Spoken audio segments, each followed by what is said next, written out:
बहुत सारे दिन रात लगे हुए हैं ताकि वो एक हफ्ते के अंदर हमने 2-3 रह गए दिन हमारे टोटल, हमने वो सारा कैंपस खाली करके देना। अ, ये 30 अप्रैल तक का लास्ट डे है हमारा वहाँ। उससे पहले पहले यहाँ पे शिफ्ट होना है हर सूरत।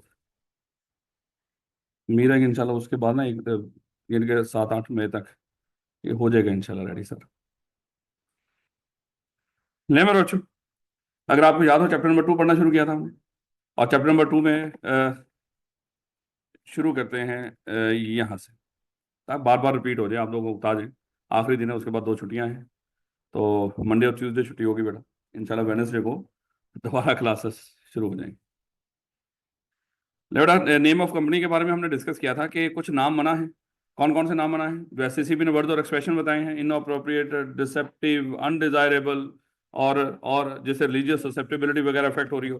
फिर मेरे बच्चे हमने डिस्कस किया था कुछ ऐसे नाम भी हैं जो रख तो सकते हो लेकिन एससीसीपी की प्रेयर अप्रूवल से।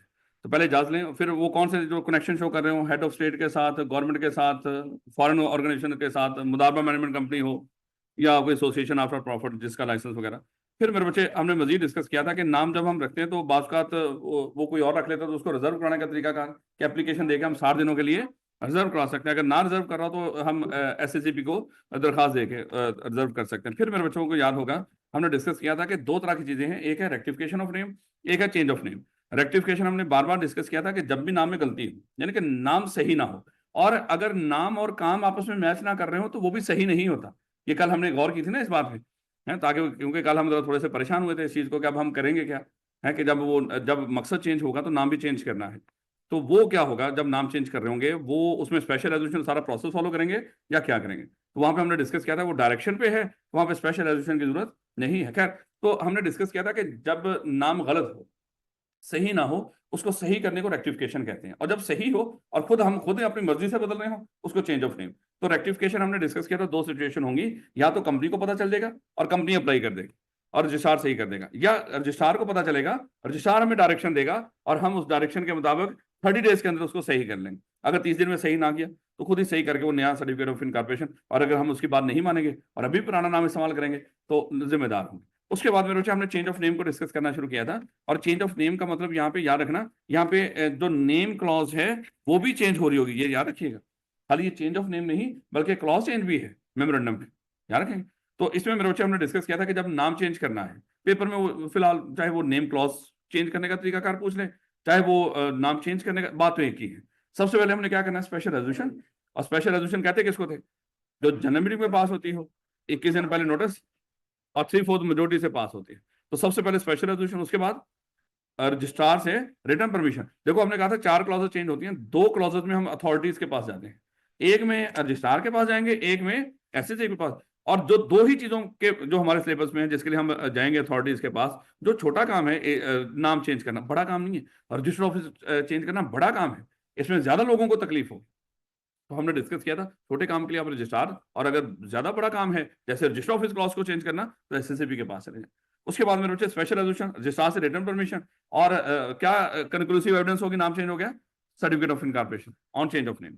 उसके बाद मेरे बच्चे 3 और चीजें थी कि 90 दिनों तक पुराने नाम को नए नाम के साथ मेंशन करते रहे, और राइट्स एंड ऑब्लिगेशन, और डेट्स एंड लायबिलिटीज, डेट्स यानी कि sorry cases. Rights and obligation तो डेट्स एंड लायबिलिटी उसी में आ जाते हैं, केसेस वाला मामला ये बताना है ना, राइट्स और ऑब्लिगेशन भी और केसेस, ताकि कोई कमी ना रहे। उसके बाद मेरे बच्चे हमने डिस्कस किया था पब्लिकेशन ऑफ नेम। तो नाम को पब्लिश करने के लिए 4-5 चीजें थी। एक तो सारे प्लेस ऑफ बिजनेस के ऊपर नाम लिखना, और कैसे लिखना वो भी उसने बता दिया था, है। हाँ, एमसीक्यू वगैरह में पूछ लेगा आपसे, हर लाइन को एक लफ्ज आपके सिलेबस के अंदर फजूल नहीं है।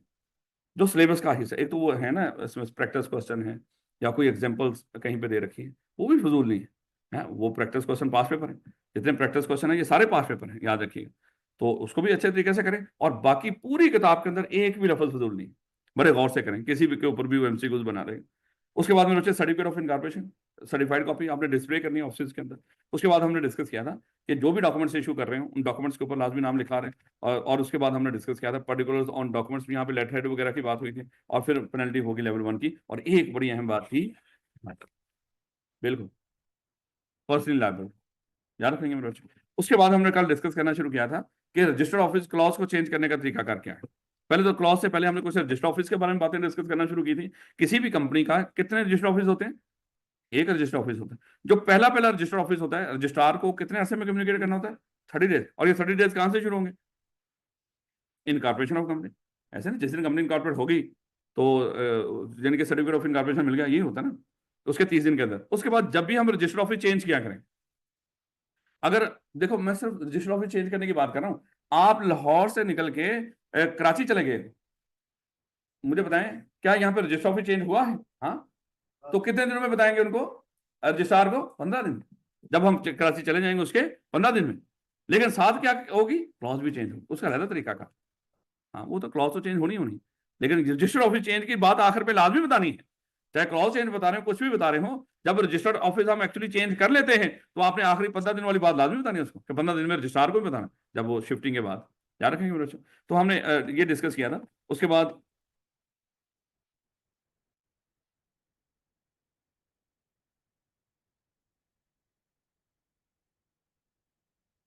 बेटा यहां से हमने शुरू की थी चीजें, कि जब भी आपने रजिस्टर ऑफिस में चेंज, क्लॉज की अभी बात नहीं कर रहे, हम किसकी बात कर रहे हैं?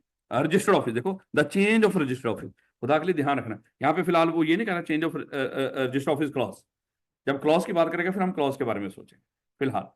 तो मेरे बच्चे चेंज ऑफ रजिस्टर्ड ऑफिस, क्योंकि जब रजिस्टर ऑफिस चेंज हो रहा हो लाजमी नहीं क्लॉज चेंज, लेकिन जब नेम चेंज होता है तो फिर तो क्लॉज भी चेंज होती है। इसलिए यहाँ पे थोड़ा सा फर्क है इन दोनों में, कि रजिस्टर ऑफिस चेंज होने से लाजमी नहीं क्लॉज चेंज हो भी सकती है, हो सकता ना हो। लेकिन जब रजिस्टर ऑफिस हम नेम चेंज करते हैं अपनी मर्जी से, फिर तो पक्की बात है क्लॉज भी चेंज होती है। तो इसलिए मेरे बच्चे उसने कहा था कि जब हम रजिस्टर ऑफिस चेंज कर रहे हो, तो रजिस्टर ऑफिस चेंज मेरे बच्चे करना कैसे है? स्पेशल रेजोल्यूशन से। लेकिन कब? हाँ, एक शहर से दूसरे शहर, या एक सूबे से दूसरे सूबे, या जैसे मर्जी घूम दो। लेकिन कहना क्या चाह रहा था, with in the city special resolution नहीं होती। जो सबसे इंपॉर्टेंट बात थी कि शहर के अंदर ही अगर आप चेंज कर रहे हो तो उसे स्पेशल रेजोल्यूशन की जरूरत नहीं। हाँ, जब चेंज करोगे तो फिर करना क्या है? 15 दिन के अंदर रजिस्ट्रार को बताना। यानी कि यहां से हम निकल के शादरे चले गए, तो शादरा भी लाहौर में आता है या नहीं? तो भाई लाहौर में रखते हैं, हम बदामी बाग में चले गए, ये ना हो कि कल हमें स्यापा पड़ जाए, शादरे वाले कहेंगे हम तो लाहौर से हैं ही नहीं, हम तो लेना है, हम रावी की परली साइड पे हैं, रावी की इधर वाली साइड पे लाहौर है, परली साइड पे कुछ और ही। लेकिन भाई वो तो लहदा बात है ना मेरे बच्चे, अगर आप चले जाए मुल्तान साइड पे, इधर उधर गुजरा वाले लोग को भी यही कहते हैं लोग लाहौर से आए। अजीब सा मामला वहाँ है। वो इनको लाहौरी समझते हैं, और ये कामों की मुरीद के, ये सारे लाहौर का हिस्सा समझते हैं वो लोग, कि ये कहाँ से आया बंदा, ये लाहौर से आया। कहाँ से मुरीद के? लाहौर ही है ना, तो साथ ही तो है। नहीं मेरे बच्चे देखिए, उसके बाद हमने डिस्कस किया था रजिस्टर ऑफिस क्लॉज को चेंज कर। तो रजिस्टर ऑफिस क्लॉज जब चेंज करनी है मेरे बच्चे, तो मुझे बताएं क्या करेंगे सबसे पहले? Special resolution. Special resolution pass करने के बाद क्या करना था? एससीसीपी को अप्लाई करना था। जब एससीसीपी को अप्लाई करना था फिर क्या होना था? उसने दो लोगों के इंटरेस्ट को देखना था, मेंबर्स और क्रेडिटर्स। इनको देखते हुए कोई कंडीशनल किसी तरह का, वो जो मुनासिब लगे कॉस्ट से रिलेटेड या बाकी मामला से रिलेटेड, वो फैसला करेगा। फिर जब वो ऑर्डर पास करेगा, जो ऑर्डर की तारीख हो, लाजमी तौर पे उस ऑर्डर के ऊपर कोई तारीख लिखी हो। जैसे मान लो उसके ऊपर लिखी है आज की तारीख 26 अप्रैल, 26 अप्रैल ऑर्डर की तारीख। तो हमने डिस्कस किया था 26 ही है या 26 ही है ना? 28 को तो रिजल्ट है, उसको अभी कल का दिन है दुआएं करने का, और तो कुछ कर नहीं सकते हैं, दुआएं करने का। और रात को बच्चे बेचारे सो भी नहीं पाते हैं। जो संडे की रात होनी है, बच्चों ने जागना है माशाल्लाह सारी रात, दुआएं करेंगे। हालांकि अल्लाह माफ करे, फिलहाल वैसे ही मैं कहता हूँ वैसे ही उस वक्त दुआओं का फायदा भी कोई, रिजल्ट बन चुका, अपलोड हो चुका। हाँ वही ना, तो एक रस्म। लेकिन फिर मैं कह रहा फिलहाल तो वो चीज़ें हो चुकी हैं, लेकिन फिर भी लोग दुआ करते हैं कि शायद आई कैब अभी भी आखिरी लम्हे जाके सोचे यार कुछ लोगों को निकाल दें, तो इस चक्कर में हम दुआएं मांग रहे होते हैं। लेकिन फिलहाल तो तकरीबन मेरा ख्याल है कि वो वक्त गुजर चुका है दुआओं वाला। अब तो फेस करें, अपने आप को हिम्मत दें, हौसला दें कि कोई मसला नहीं, अल्लाह ताला ने हमें सेहत तंदुरुस्ती दे रखी है, जो भी आए इट्स ओके, इंशाल्लाह फेस करेंगे उसको। ताकि मेरे बच्चे उसके बाद सारा दिन होता है मशवरे करने के लिए, मशवरा करें, पूछें, है सारा कुछ। एक और अगर वो उसको लेट अनाउंस करेंगे और तकलीफ वाला दिन होगा, यानी कि सारा दिन जितनी देर, जब जब तक रिजल्ट नहीं आना वो तो टेंशन है ना, तो इतनी जल्दी इसलिए वो देते हैं कि ताकि रौला मुके। बल्कि उनको तो मैं तो कहता हूँ कि जितनी जल्दी हो सके इनको अनाउंस कर देना चाहिए, 1-2 वीक के बाद। हाँ, रात 12-1 बजे सरप्राइज। लेकिन मेरे बच्चे बात का तो कोई छोटे दिल वाले भी होते हैं। लेकिन एक मैं चीज अक्सर देखी है, जितनी मर्जी परेशानी हो, अक्सर मैंने देखा है जब रिजल्ट चाहे खुदा ना खासा कुछ बचे जो पास या फेल जब आता है ना, उस वक्त उनके दिल बड़े मजबूत हो जाते हैं। अल्लाह ताला उनको बड़ी मजबूती देते हैं। कहीं ना कहीं उनके अंदर था इस तरह का, वो सारा मजबूत इस तरह का होना। जैसे रिजल्ट देखते हैं ना, एकदम से ये नहीं वो मर गए रोने। लेकिन कुछ तो फिर वो ना रोना ही बस नहीं होता, यार बस करो। है अब रोने से पेपर थोड़ी पास होंगे, हैं वही नहीं, इंशाल्लाह जो होना था हो गया। It's okay. चलें कोई नहीं, इंशाल्लाह अल्लाह बेहतर करेगा। अल्लाह ताला बेहतर ही करते हैं। नहीं बेटा, तो ऑर्डर की तारीख के 7 दिन, यानी कि जिस तारीख को ऑर्डर पास होगा उसके 7 दिन के अंदर अब एसएससीबी ने इस ऑर्डर का क्या करना है, इसकी एक कॉपी, 2 कॉपी नहीं एक कॉपी फिलहाल, एक कॉपी, दो नो है होंगे 2 कॉपी, लेकिन लफज फिलहाल वहां पे क्या लिखा है, एक कॉपी किसको चली जाएगी, कंपनी को, और दूसरी रजिस्ट्रार को। ऐसे ही। अब रजिस्ट्रार को तो कुछ नहीं करना फिलहाल, लेकिन कंपनी को कुछ करना है। हाँ, लेकिन हाँ 26 अप्रैल के ही 30 दिन के अंदर उसके क्या करना है, इसने 26 अप्रैल के ही 30 दिन, बार बार मैं लफ्ज बोल रहा हूँ इसको ध्यान रखिएगा, तो उसने इसको रजिस्ट्रार को अमेंडेड जो मेमोरेंडम है वो रजिस्ट्रार को जमा करवाना। ऐसे था कुछ। लो बेटा,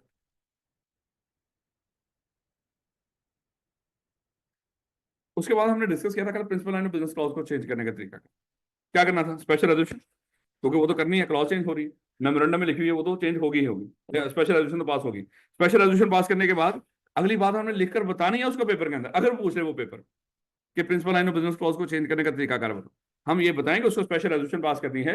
उसके बाद स्पेशल रेजोल्यूशन पास करने के बाद हमें एससीसीपी से इजाजत लेने की जरूरत नहीं है। तो सिर्फ क्या करना है, आप मेमोरेंडम को चेंज करके 30 डेज के अंदर रजिस्ट्रार को जमा करो, बस इतना काम है। इसके लिए किसी से इजाजत की जरूरत, सेम मामला अथॉराइज कैपिटल के लिए हो, उसमें तो 30 डेज का भी वहां पे जिक्र नहीं करेंगे। कर दें तो आपकी मर्जी है, याद रखें वहां पे सिर्फ स्पेशल रेजोल्यूशन पास करें और ये तब्दीली करें। It's okay. ये जरा थोड़ा सा मेरे बच्चे बर्दाश्त कीजिएगा, अगर ये ज्यादा इस तरह का करेंगे तो फिर इनको चुप करवा लें। आप लोगों को तो शायद इतनी दिक्कत ना हो, लेकिन मुझे बड़ी होती।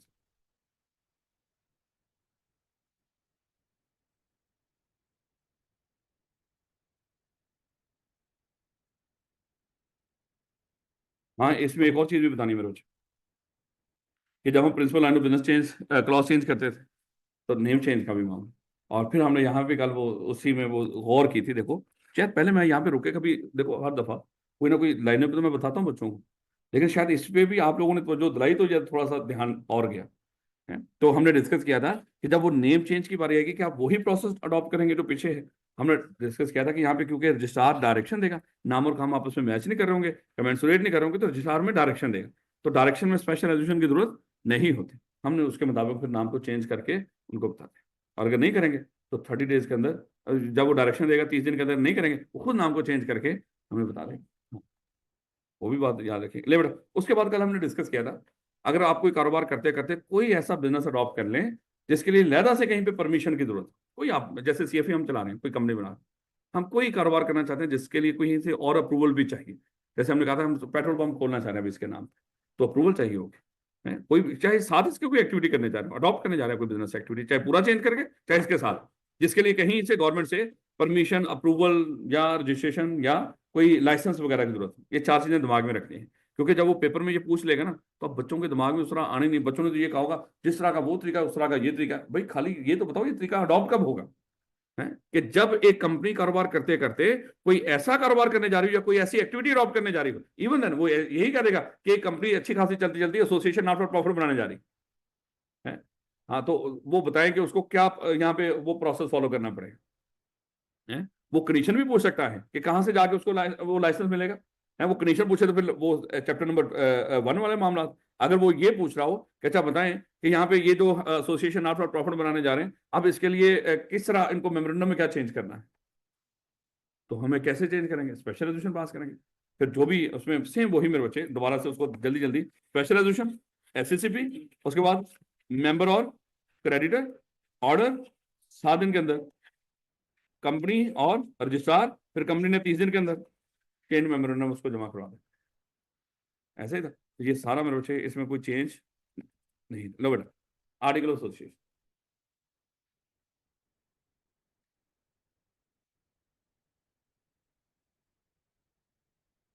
खराब हो गया।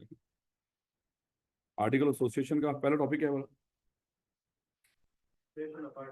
हाँ ये ना, यहाँ पे शुरू हो रहा है अल्ट्रेशन ऑफ आर्टिकल, तो मेरी एक आधी स्लाइड ना मिस है बीच में से। आप दोनों बेटा जरा इकट्ठे हो जाए, मुझे किताब दे दीजिएगा ताकि आप पढ़ लें। परसों मैं किताब से उसको आपको रिपीट भी करवा दूँगा। तो फॉर बेटा आप मुझे थोड़ा किताब दे दें। Thank you, thank you. नहीं बेटा,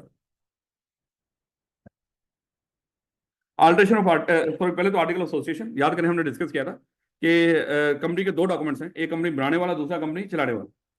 तो कंपनी को देखो, मेमोरेंडम तो आपने पढ़ लिया, उसमें 6-7 बातें थी, क्या उन बातों के तहत आप कंपनी को चला सकते हो? नहीं चलाने। कल डायरेक्टर का इलेक्शन कैसे होगा है, डायरेक्टर्स की पावर्स क्या होंगी, उनकी ड्यूटीज क्या होंगी, मीटिंग्स कैसे हुआ करेंगी, किसके क्या मामला था, क्या वहां पे कुछ लिखा हुआ? नहीं। तो इसका मतलब कंपनी को चलाने के जितने रूल्स एंड रेगुलेशन वो किसी डॉक्यूमेंट में तो होने चाहिए, और उस डॉक्यूमेंट का नाम क्या होगा? Article association. और इसका दूसरा नाम क्या है? Bylaws of the company. और कई इदारे तो नाम ही लफ्ज बाई लॉज बोलते हैं, वो आर्टिकल बोलते ही नहीं इसको, है जैसा हमारा आई क्या भी है, उसको आर्टिकल बोलते नहीं, उसको हमेशा लफ्ज क्या बोलते हैं? Bylaws of the company. जिस तरह मैं बार बार बच्चों को बता रहा हूँ, जैसे कि नई एजुकेशन स्कीम आएगी उसका नोटिस जरा पढ़िएगा, क्योंकि अब तो आने वाली है, आपके ये सिलेबस से पहले पहले आ जानी इंशाल्लाह, महीने 1.5 महीने में। तो उसमें तो वो अल्फाज पढ़िएगा कि आई कैप ने अपने बाई लॉज में ये चेंज किया है। तो बाई लॉज का मतलब वहां पे क्या दिमाग में आ रहा होगा? आर्टिकल्स हैं, रूल्स एंड रेगुलेशन कंपनी को चलाने के, यानी कि आई कैप को चलाने के।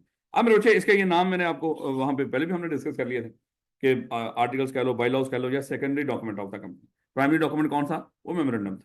अब मेरे बच्चे, उसके बाद हमने एक और चीज डिस्कस की थी कि जो आर्टिकल्स हैं ये कौन से स्टेक होल्डर्स को फोकस करते हैं? Internal stake holders.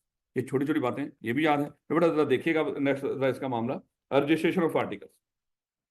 याद है मैंने आपको एक चीज बताई थी कि जब हम कंपनी बनाने जा रहे हो, अज्यूम कर लो ये हमने सोचा है ये हम कंपनी बनाते हैं, सीएफई के नाम से, सीएफई लिमिटेड के नाम से एक कंपनी बनाते हैं।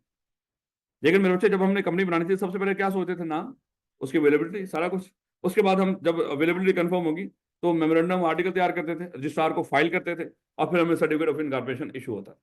इसका मतलब क्या हुआ? जब हम वो अगर प्रोसेस ऑफ इनकॉर्पोरेशन देखोगे, उसका जो दूसरा पॉइंट था कि मेमोरेंडम और आर्टिकल तैयार करने हैं, तीसरे में फिर इनको जमा करवाना है।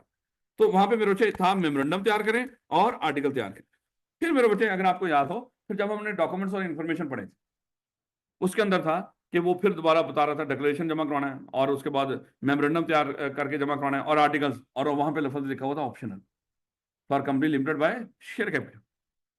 तो अब मेरे बच्चे, यहाँ पे हमें उस ऑप्शनल की कहानी भी हमें सारी समझ आ जाए कि ऑप्शनल का मतलब, वहां पे मैंने आपको बता दिया था वैसे ऑप्शनल का मतलब क्या था। कि ऑप्शनल का मतलब वहां पे ये नहीं था कि बनाओ या ना बनाओ, वहां पे ऑप्शनल का मतलब क्या था? हाँ, अपने बना कर ले आओ, या हमारे पास बने बनाए पड़े हैं इन्हीं को अडॉप्ट कर लो। तो इसका मतलब था ऑप्शनल है। अब मेरे बच्चे, यहाँ पे यही चीज हम डिस्कस करेंगे। मानो company limited bye share capital है ये सीएफई लिमिटेड, हम क्या करेंगे? मेमोरेंडम तैयार करेंगे, आर्टिकल्स तैयार करेंगे। लेकिन आर्टिकल्स मेरे बच्चे हमारे लिए क्या होंगे? ऑप्शनल होंगे। और ऑप्शनल का मतलब क्या है? या तो खुद के आर्टिकल बना लो, या हमारे पास बने बनाए आर्टिकल्स पड़े हैं, और वो जो बने बनाए आर्टिकल्स पड़े हैं उसका नाम होगा फर्स्ट शेड्यूल का, बस नाम याद रखना, फर्स्ट शेड्यूल का टेबल ए। इसमें आर्टिकल्स पड़े होंगे, याद रखोगे? या तो अपने बना लो, फर्स्ट शेड्यूल ये लिखा होगा, अभी आ जाएगा इसका, फर्स्ट शेड्यूल का टेबल ए। फर्स्ट शेड्यूल है ये होते हैं, जब आप बड़े होंगे इंशाल्लाह फाइनल के अंदर जाएंगे, वहां पे 2-3 जो शेड्यूल हैं ये भी सिलेबस का हिस्सा है, तो वहां पे इंशाल्लाह आप डिटेल में पढ़ लेंगे। फिलहाल बस नाम याद रखना, फर्स्ट शेड्यूल का टेबल ए।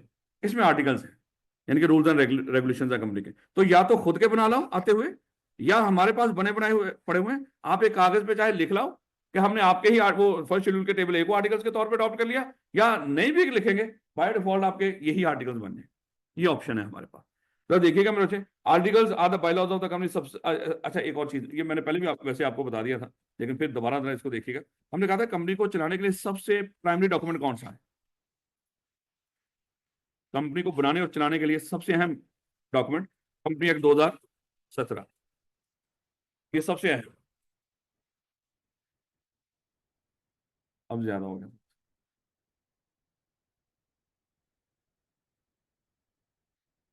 Company act 2017। उसके बाद हमने डिस्कस किया था कि इसके मातहत भी कोई डॉक्यूमेंट था,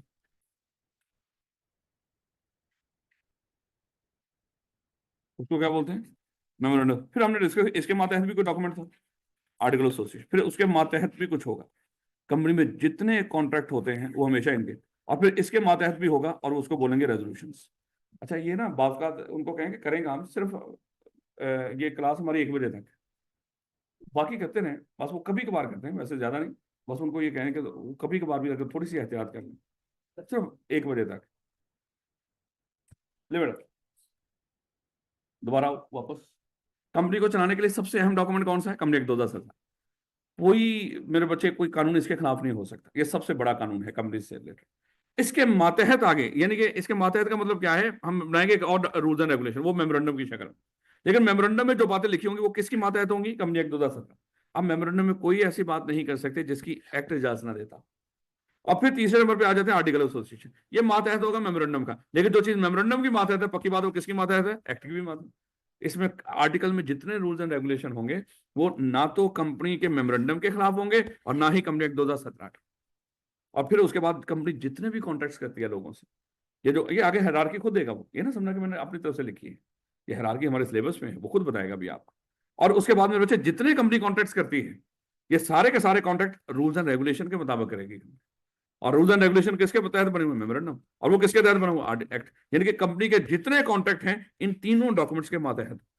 कभी कंपनी ऐसा कॉन्ट्रैक्ट नहीं कर सकती जिसकी आर्टिकल इजाजत ना देते हो, या कंपनी एक्ट इजाजत ना देता हो, या मेमोरेंडम इजाजत ना देते हैं। याद रखें। और उसके बाद कंपनी अपनी मीटिंग्स के अंदर कुछ रेजोल्यूशन पास करती है, और कंपनी कभी ऐसी कोई रेजोल्यूशन पास नहीं करेगी है जो कॉन्ट्रैक्ट के भी खिलाफ हो। ये ना हो कि हमने किसी किसी से लोन लिया हो और हम रेजोल्यूशन पास करके उसको नल एंड वॉइड करा दें। ये क्या है भाई? ये ऐसे थोड़ी कर सकते हो आप लोग।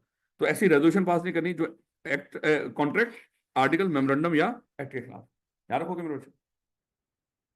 अब जरा देखिएगा, कहता है articles are the bylaws of the company subordinate to the article. इनको डिफाइन करा इस आर्टिकल से। कहता है ये आर्टिकल किसके सबऑर्डिनेट होते हैं?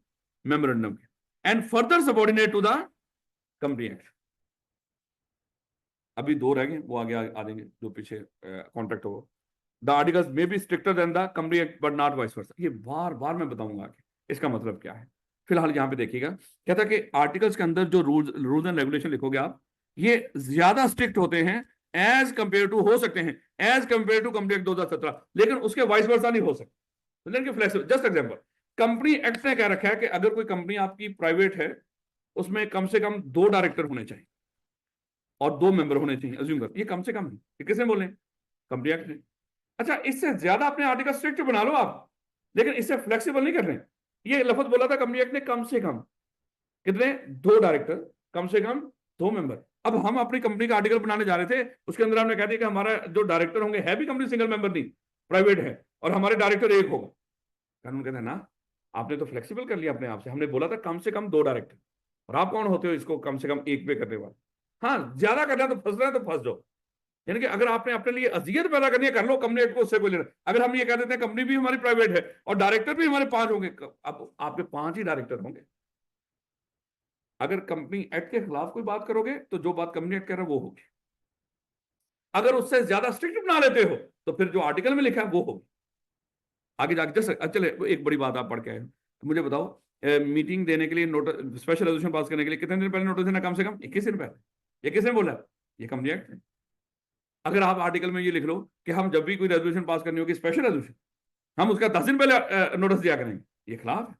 आपने फ्लेक्सिबल कर लिया अपने आप, ये आसानी पैदा कर ली ना अपने लिए। हम 10 दिन पहले नोटिस देके भी क्या कर लेंगे? स्पेशल रेजोल्यूशन पास कर लेंगे। हाँ, इसको स्ट्रिक्ट बनाना चाहते हो तो कर लो। हम 50 दिन पहले अपने आर्टिकल में लिख लिया, जब भी हम स्पेशल रेजोल्यूशन पास करेंगे हम 50 दिन पहले नोटिस देंगे, तो 50 दिन पहले देना पड़ेगा। याद रखोगे मेरे बच्चों? बेतहाशा बातें हैं, बेतहाशा इतनी कि हर जगह पे मैं यही आपको चीजें, जैसे अभी आप 15 दिन वाली बात पर कह, कि जब चेंज हो तो 15 दिन के अंदर अंदर बता दो। अगर आप आर्टिकल में हम 20 दिन के बाद बताएंगे, कानून कहता है ना 15 दिन के अंदर अंदर। हाँ, अगर आप ये कह लो हम 10 दिन में बता देंगे, वो कहेंगे स्ट्रिक्ट कर लिया, अब आप 10 दिन के अंदर ही बताया करेंगे जब भी ऑफिस चेंज हो। याद रखेंगे मेरे बच्चों।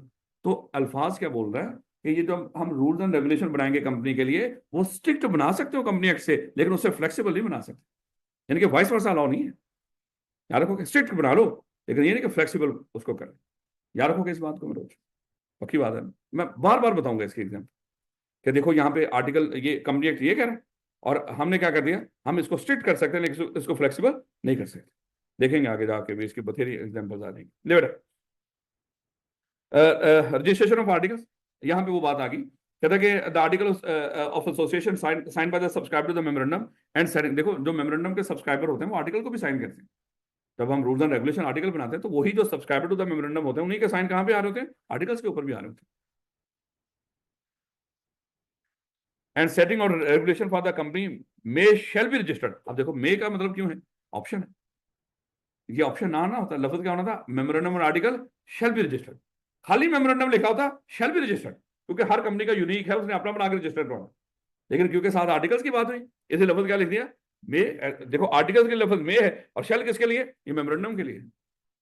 ये आपने ले जाओ या ना लेके जाओ। और कुछ कंपनी के लिए कंपलसरी हो गए आर्टिकल, उनके भी अपने ही, जैसे गारंटी लिमिटेड कंपनी, यानी लिमिटेड लायबिलिटी वाली कंपनी, उसके आर्टिकल भी अपने ही हो, उसके लिए मे वाला लफ्ज है ही नहीं। देखो कह रहा है कि optional for the company limited by shares और compulsory for company limited by guarantee और अनलिमिटेड कंपनी, यानी कि इन दो कंपनियों ने तो अपने आर्टिकल बनाने ही बनाने हैं। ये कभी बने बनाए आर्टिकल्स अडॉप्ट नहीं कर सकते। अब देखो वो पेपर में क्योंकि माशाल्लाह उस वक्त हम ना वो लहरों पे बह रहे होते हैं, नॉलेज पूरे का पूरा, और बात का तो टीचर उनको सोल्यूशन देते हैं सजेस्टेड, कहते हैं टीचर गलत बोल रहे हैं। जब पेपर होते हैं, पेपर्स के बाद इवन होता क्या था कि हम लोग शाम तक पूरे पेपर का सोल्यूशन दे दिया करते थे, पूरे पेपर का। एमसीक्यू तो बड़ी दूर की बात, दोसा भी अपने रेलिवेंट सब्जेक्ट्स का, मैं भी अपने जो जो मैं बीएमबीएस बीलॉ पढ़ाता था, हमारी कोशिश होती थी शाम तक नहीं तो अगले दिन तक हम इनके सोल्यूशन पूरे बना के हम बच्चों के साथ शेयर करें। लेकिन उससे दो तरह की सिचुएशन है साहब। एक तो जो बच्चे खुदा ना खासा जिनका कोई खराब होता था, वो पढ़ते थे तो अगले पेपर इफेक्ट होते थे, वो स्यापा शुरू हो गया, वो बच्चे परेशान होकर उन्हीं को सोचते रहते थे। उससे दूसरा शुरू हुआ बच्चों का पंगा, कि शायद यहाँ पे जो मैंने लिखा वो सही लिखा है और टीचर ने जो लिखा वो गलत लिखा है।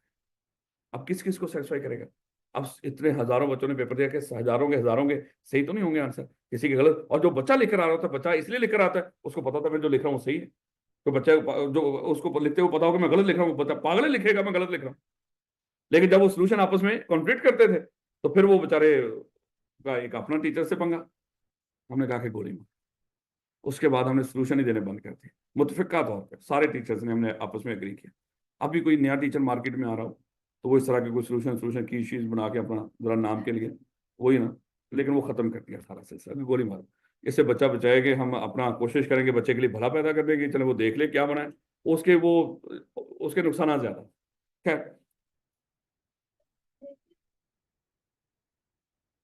नहीं, मैं नहीं, कोई बच्चा मुझसे वैसे डिस्कस कर ले कि फलाने का बता दे, मैं अपने अपना पॉइंट ऑफ व्यू दे देता हूँ उसको, लेकिन हमें क्या है, हमें उससे कोई लेना देना नहीं। आई कैप का सोल्यूशन आता है ना, बस काफी है। और वैसे भी चेंज तो होना को नहीं होता, हम एक ही बात कर रहे थे, बेटा फायदा क्या, क्या आपको चेंज होगा, आप परेशानी होगी ना तो गोली मारो, अल्लाह से दुआ करो अल्लाह ताला खैर करे। एक वीक के अंदर अंदर आ जाते, रिजल्ट आने के एक वीक के अंदर अंदर सोल्यूशन अपलोड हो जाते। ले बेटा, अब मैं बता रहा ये चाह रहा था कि पेपर के अंदर जब सवाल आएगा ना, वो कहेगा अच्छा हम एक कंपनी बनाने जा रहे हैं, उसके वो है कंपनी मान लो कि सीएफई गारंटी लिमिटेड, तो उसका मेमोरेंडम तैयार कर लिया। अब आर्टिकल्स की बारी आई है तो कुछ मेंबर ये कह रहे हैं कि ऐसा करते हैं हम बड़े बड़े अडॉप्ट कर लेते हैं, कुछ कह रहे हैं नहीं अपना बना लो। अब आप उनको सजेस्ट कर दो आगे, और बने बनाए अडॉप्ट करने का तरीकाकार होगा, हम वहां पे वो बताना शुरू कर दें उसका तरीकाकार। हालांकि एक ही लाइन है कि इन्होंने अपने ही आर्टिकल्स बनाने हैं, इनके लिए बने बनाए का कोई ऑप्शन नहीं है, क्योंकि उस वक्त दिमाग में वो चीज आनी नहीं है, सोचना ही नहीं हमने इसके बारे में। याद रखोगे बेटा, अडॉप्टिंग टेबल है, मैं आपको ये एप्लीकेबिलिटी ऑफ टेबल है और अडॉप्टिंग टेबल है, ये दोनों पॉइंट जो है ना, इसके नीचे दो हेडिंग छोड़ के अगर आप देखोगे, एप्लीकेबिलिटी ऑफ टेबल ये है। मैं ये दोनों मेरे इकट्ठे आपको करके बताने लगा, इसको देखिए। अज्यूम कर लो टीएफई लिमिटेड ये कंपनी बनाने जा रहे थे, ये आवाजें हमें कभी नहीं भूलती, क्योंकि जब शुरू शुरू में उस दिन भी बताया था, जब शुरू शुरू में ऑनलाइन क्लासेस शुरू हुई थी, ये आवाजें इसके फिर अलहदा क्लिप निकाल के लोग शेयर किया करते थे, जो बेचारे फेरी वाले बाहर फिर रहे होते थे उनकी आवाजें भी बीच में आती है। सीएफई लिमिटेड कंपनी बनाने जा रहे हैं लो बेटा। अब तीन तरीके से टेबल ए अप्लाई हो, एक तरफ है टेबल ए, अभी उसके कंटेंट भी इंशाल्लाह कल देखेंगे। टेबल ए के मेरे बच्चे ये सारे उसके कंटेंट हैं, ये आर्टिकल्स यानी कि रूल्स एंड रेगुलेशन। अब हम कंपनी बनाने जा रहे हैं सीएफई लिमिटेड, शेयर शेयर वाली कंपनी लिखा लिखा नजर आ रहा है, ये गारंटी लिमिटेड तो है ना ही अनलिमिटेड है। अब हमारे पास ऑप्शन है कि हम क्या करें, या तो अपने आर्टिकल्स तैयार करें। तीन यहाँ पे चीजें होंगी बच्चे, तीन पॉइंट है। सबसे पहले अगर हम अपने आर्टिकल्स ले जाएं तो टेबल ए हमारे ऊपर अप्लाई नहीं होगा, ये पहली सिचुएशन है, यानी कि आपके अपने ही आर्टिकल्स वहां पे सारे के सारे वो आपके आर्टिकल बन जाएंगे क्योंकि आप अपने बना के लेके जा रहे हैं। अच्छा दूसरा ऑप्शन क्या हो, दूसरा ऑप्शन ये है कि हम ऐसा करते हैं, हम कहते हैं कि हम अपने आर्टिकल लेके नहीं जाएंगे, तो फिर मेरे बच्चे जो टेबल ए होगा वही आपके क्या बन जाएंगे, वो आपका आर्टिकल बन जाएंगे। सादी सी बात, आपने बना के ले जाओ तो टेबल ए नहीं अप्लाई हो, आपने नहीं लेकर जाओगे तो टेबल ए अप्लाई हो, दिक्कत हो। तीसरी सिचुएशन क्या है, हम कहते हैं हम टेबल ए ही अडॉप्ट करेंगे, लेकिन इसमें से अच्छा ये चीज हमें मुनासिब नहीं लग रही, इसको निकाल देते हैं, इसको चेंज कर लेते हैं, इसको चेंज कर लेते हैं, इसको चेंज कर लेते हैं। तो ये नहीं कि टेबल ए का पूरा अडॉप्ट करना जरूरी है, आप चाहें तो अपने लिहाज से उनको थोड़ा सा मॉडिफाई भी कर सकते हैं, और फिर जो चीजें रह जाएंगी वो हमारा क्या बन जाएगा, यानी कि जो चीजें निकालना चाहते हो निकाल दो, जो बच जाएगा वो हमारा क्या बन जाएगा, आर्टिकल्स। यानी कि टेबल ए को तीन तरीके से हम वो तरीकाकार अप्लीकेबिलिटी का, टेबल ए के तीन तरीकेकार है। टेबल ए कैसे अप्लाई होता है, कहते अपने आर्टिकल ले जाओ टेबल ए अप्लाई नहीं हो, अपने आर्टिकल ना लेकर जाओ टेबल ए ही अप्लाई हो, टेबल ए ही अडॉप्ट कर लो लेकिन उसमें से कुछ चीजें चेंज कर दो, जो बच गया वो क्या बनेगा आपका, वो आर्टिकल। टेबल ए कैसे अप्लाई होता है company limited bye share capital के ऊपर, तीन तरीके से। तीन तरीके कौन कौन से, आपने आर्टिकल ना लेकर जाओ टेबल ए, आपने आर्टिकल ले जाओ टेबल ए नहीं, तीसरा चेंज करके जितना रह जाए मॉडिफाई करके वो आपके आर्टिकल बनते हैं, यानी कि जो निकाल दिया पॉइंट्स वो निकाल दिए, जो बाकी बच गया वो क्या होंगे आपके आर्टिकल्स। याद रखोगे मेरे बच्चों, अदरवाइज इसको रीड कीजिएगा। कह रहे पहले टेबल है अडॉप्टिंग टेबल है, कह रहा है article of association of A company limited by shares may adopt, ऊपर दो को तो निकाल दिया उसने, लेकिन ऊपर option for company limited by shares उसको आप बता रहा है कि लिमिटेड बाय शेयर्स के लिए क्या है, ये ऑप्शन है all or any of the regulation contain in table A in the first schedule to the company act, यानी कि वो किसको अडॉप्ट कर सकते हैं, वो फर्स्ट शेड्यूल के टेबल ए को, ये कहां पे टेबल ए दिया हुआ, फर्स्ट शेड्यूल, ये नाम लिखना बस आपने, फर्स्ट शेड्यूल का टेबल ए, उसको आर्टिकल के तौर पे अडॉप्ट कर सकते हैं। अमाउंट ऑफ आगे अभी ये अभी बातें बता रहे हैं कि आर्टिकल्स के अंदर हमने अमाउंट ऑफ शेयर कैपिटल भी लिखनी होती है, और अगर हमारी कंपनी शेयर कैपिटल वाली ना हो तो गारंटी लिमिटेड होगी, अगर गारंटी लिमिटेड हो तो फिर अमाउंट ऑफ शेयर कैपिटल नहीं बताते आर्टिकल्स के अंदर, हम बंदे बताते हैं, हम बंदे बताते हैं। अगर तो कंपनी लिमिटेड बाय शेयर है तो आर्टिकल्स के अंदर जिक्र करें हमारी कंपनी का शेयर कैपिटल, हालांकि मेमोरेंडम में भी है लेकिन आर्टिकल में भी जिक्र करना है, उसमें लिखा है तो करना है। और अगर आपकी कंपनी गारंटी लिमिटेड है तो फिर तो शेयर कैपिटल है नहीं, तो फिर बंदों की तादाद का जिक्र करना है कि हम कितने लोग हैं हमारी कंपनी के मेंबर। तो ये मेरे बच्चे दो लाइनें लिख रखी हैं अभी बिला वजह, हालांकि इनका कोई तुक नहीं, लेकिन फिर भी कह रहा है amount of share capital in the case of unlimited company or company limited by guarantee the, sorry मैं यही सही है, the if the company have a share capital shall state the amount of share capital with the company propose, यानी कि अगर वो कहता है कि guarantee limited company having share capital या अनलिमिटेड लायबिलिटी वाली कंपनी, यानी कि कोई भी कंपनी जो हैविंग शेयर कैपिटल, फिर वो क्या करेगी, लेकिन ये जो अमाउंट ऑफ शेयर कैपिटल ये सिर्फ किसके लिए आप ऊपर बता रहा है, गारंटी लिमिटेड और अनलिमिटेड लायबिलिटी के लिहाज, इनके लिए वो गाइडेंस दे रहा है कि कोई गारंटी लिमिटेड कंपनी हो या अनलिमिटेड लायबिलिटी वाली कंपनी हो और हैविंग शेयर कैपिटल भी हो। हमने पढ़ा था गारंटी लिमिटेड दो तरह की हो सकती है, हैविंग शेयर कैपिटल भी और नॉट हैविंग शेयर कैपिटल भी। अगर वो हैविंग शेयर कैपिटल हो तो मजीद वो फिर ये कह रहा है कि वो अपने उसमें आर्टिकल्स के अंदर ये जिक्र करेंगे कि हमारा शेयर कैपिटल है क्या, और क्योंकि ये अपने आर्टिकल बना के लेके जा रहे हैं तो उसमें ये जिक्र करें, और दूसरा नंबर ऑफ शेयर्स, अगर कोई guarantee limited company not having share capital हो तो फिर वो बंदों का जिक्र करेंगे। If the company has no share capital the article shall state the number of person member with the company propose to be registered, यानी कि दो कंपनी ने अपने आर्टिकल बना के लेके जाने, और दो कंपनी कौन कौन सी, अनलिमिटेड और गारंटी लिमिटेड। जब ये अपने आर्टिकल बना के लेकर जाएंगे, हमने कहा कि आर्टिकल में और ऐसा क्या लिखने वाला, उन्होंने कहा कि शेयर कैपिटल भी लिखें, बाकी चीजें तो लिखनी, इसमें शेयर कैपिटल भी लिखें अगर है, और अगर शेयर कैपिटल नहीं है तो फिर गारंटी लिमिटेड हो और वो क्या लिखे, नंबर ऑफ मेंबर्स। तो इस लिहाज से उनसे बात की, तो बड़ा ये एप्लीकेबिलिटी मैंने अभी आपको बताई, और किताब है ही नहीं मेरे, कोई बात नहीं, तो उसको नेक्स्ट लेक्चर के अंदर ये स्लाइड्स के साथ हो। लेकिन तो देखिएगा एप्लीकेबिलिटी टेबल है, ये अभी मैंने आपको बताए थे 3 पॉइंट।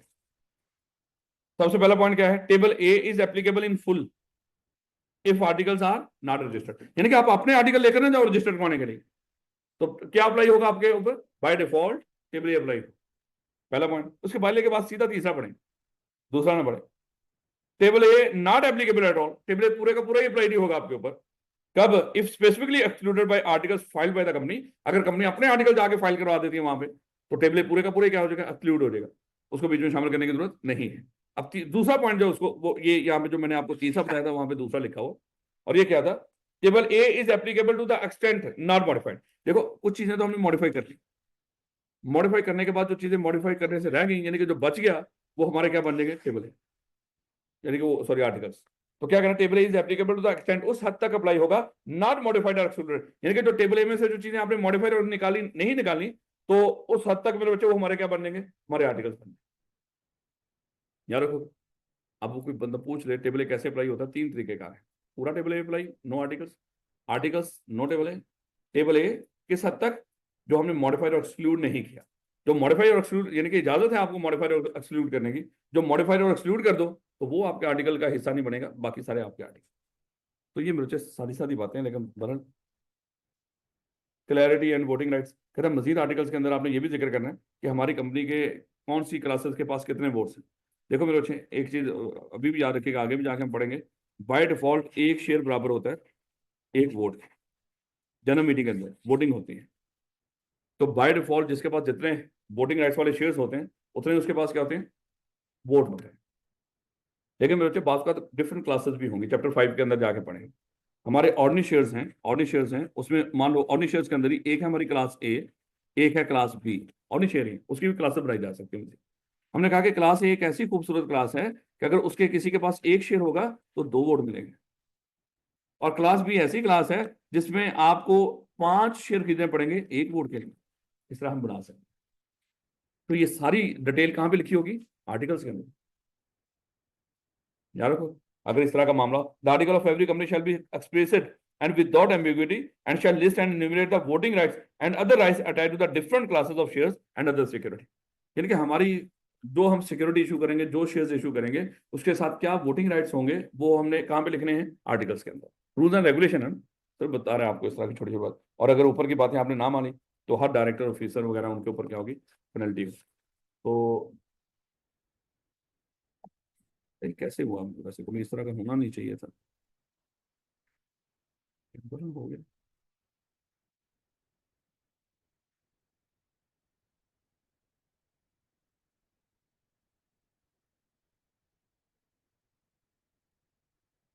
ये बेटा नेक्स्ट तरह देखिए, ये बस आखिरी टॉपिक रह गए, और ये टॉपिक है भी नहीं। अच्छा इसका देखना, contents of article, table A, table A के कंटेंट है, एक लिस्ट दे रखी है। ये बेटा आप भी जरा इसको देख लें कि इस तरह की आपके पास वहां पे लिस्ट नजर आ रही होगी, एक लिस्ट, छोटे छोटे पॉइंट्स। अब हुआ क्या था कि आई कैप ने एक दफा हमारे पेपर में सिर्फ कोई 7-8 दिन रह गए थे, चलो 10 दिन कह लो मैक्सिमम। आई कैप ना बड़ा, इसके जो लोग होते हैं ना, मैं हमेशा बच्चों को बता रहा होता हूँ, उसके अंदर कुछ ऐसे लोग भी हैं जिनका दिल करता है कि हम बच्चों को तो थोड़ा सा सता के रखें। उनका काम ही कुछ इस तरह का है, मदद के साथ, किसी को बुरी बात लगे, लेकिन इसमें बुरा लगने वाला कोई मामला नहीं। उधर पेपर देने जाओ, साथ ही पीछे कह देते नहीं इसकी मारी। बच्चा जाता है रास्ते में सोच रहा होता है अब क्या करना है, पेपर दूं ना दूं। तो 4 दिन वेट भी कर सकते थे, नहीं, पूरी मेंटेलिटी है कि किस, जरा नहीं सोचते इस बात को, या सोचते हैं और उनको पता है कि इस टाइम पे हम जरा उनको वो करेंगे, हमारे बारे में जरा डिस्कशन हो, आई कैप के बारे में जिक्र तभी होगा ना जब किसी की अहमियत हो थोड़ी बहुत, उस वक्त अहमियत नजर आ रही हो। अब आई कैप ने 10 दिन पहले ये दे दिया, कोई 14-15 पेजेस का एक वो दे दिया, उसको कहते थे एग्जामिनेबल सप्लीमेंट। उस वक्त आया करते थे एग्जामिनेबल सप्लीमेंट, कभी कभार आते थे, बड़ी कोई रेयर हो इस तरह का। तो लॉ के पेपर से पहले एग्जामिनेबल सप्लीमेंट आ गए। एग्जामिनेबल सप्लीमेंट में क्या था, ये जो आपका टेबल ए था ना, ये टेबल ए, ये पूरे का पूरा 14-15 सफ़े का वो दे दिया उन्होंने, ये इस दफा टेस्ट होगा जो भी पेपर आ रहा है। वो बेशर्म ना एक्चुअली वहां पे जो एग्जामिनर है वो सवाल बना के पेपर में ऐड कर चुका, और शायद उन्होंने उसको प्रिंट भी करवा लिया हो। अब उनको लग रहा था कि वो सारा कहाँ पे फेंके इतना पलंदा, बेहतर यही है कि हम क्या करें, बच्चों को कहें ये सिलेबस का हिस्सा है। 10 दिन पहले पूरा 10-12 पेजेस का। अब उसमें लोगों ने कहा कि 10-12 पेजेस हम सर ये कैसे करें। अब एकदम से टीचर भी परेशान, बच्चे भी परेशान कि ये कि कैसे करें। अच्छा उसके बाद जब वो परेशान बेचारे रहे, फिर कोई 6-7 दिन पहले आई कैप ने एक और नोटिफिकेशन इशू किया। उसमें उन्होंने कहा कि ये जितना इसमें लिखा हो ना 10-12 पेजेस के अंदर, इसमें ये हेडिंग सी, ये जो पॉइंट्स हैं ये हेडिंग सी, और इसके नीचे उन्होंने इसकी डिटेल लिखी हुई थी, थोड़ी थोड़ी डिटेल भी थी इनके नीचे, क्योंकि टेबल में ये डिटेल के साथ है हर पॉइंट। उन्होंने कहा कि इनकी सिर्फ जो हेडिंग है ना आपने वो याद कर लें, आपको डिटेल याद करने की जरूरत है। फिर अगली दफा जब किताब बनी तो उन्होंने वो डिटेल सारी निकाल के सिर्फ इसकी जो हेडिंग्स हैं वो टेबल ए के तौर पे यहाँ पे ऐड कर। और पहले सवाल आया हुआ था, which of the following is not a content of table A. पहला ही एमसीक्यू, वो एमसीक्यू देखिएगा कि इस अटेम्प्ट में है, उस अटेम्प्ट से पहले ये बच्चों के साथ ये अजाब नाजिल हुआ।